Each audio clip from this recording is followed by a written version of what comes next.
Hello, paper time, and something of a collector's edition today. We have two people making Silvio Berlusconi look almost human, neither of them hair surgeons. We have England beating Brazil for the first time in ages, and we have a Spanish doping story for the first time in, well, anyway. Midweek friendlies, item 1. Let's see, champions of everything, Spain beating Uruguay to go 18 games unbeaten now. España-Guay, says Marca. Nice little play on words that.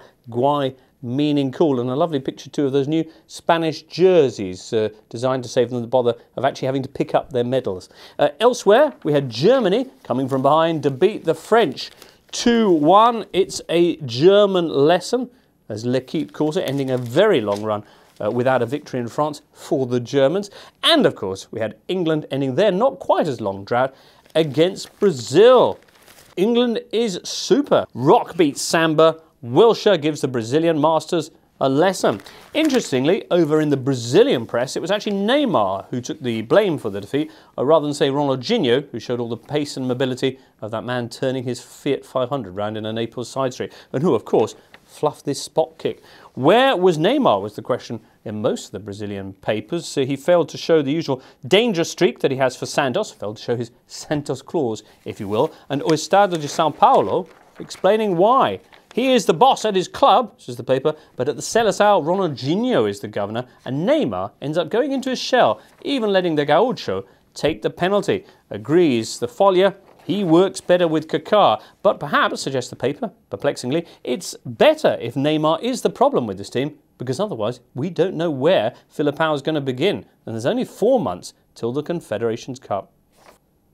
Well, Brazil then perhaps needing some fresh blood. And of course, right now in Spain, they have just the man for that, Eufemiano Fuentes, a fellow who brings a new meaning to the expressions bags of talent and rich veins of form, and whose doping trial last Friday saw the first real mention of football, with the codename R-Soc linked in court to Real Sociedad. Clever stuff. Real Sociedad, of course, are the team that back in 2003 shocked the Liga by finishing second, despite fielding a largely unremarkable group of players, with the exception of Xabi Alonso, and being managed by a previously unemployed Frenchman. How on earth did it happen? Well, now their former president has suggested that when he took over years after this, he discovered that for ages the club had been making undercover payments to doctors for illegal medicines. How much? Well, Gazzetta dello Sport reveals all. 2 million euros to Fuentes. 6 years of doping, announces the ex-president Badiola. Gazzetta wondering what Le Monde must make of this all, the French paper having been successfully sued a few years back by Real Madrid and Barcelona for suggesting that Fuentes had programs for them as well. Well, potentially huge scandal this, but it is all false, says the president of the Liga, José Luis Astiezaran, which is comforting since he was actually the man running Real Sociedad during the years in question, so he would surely know.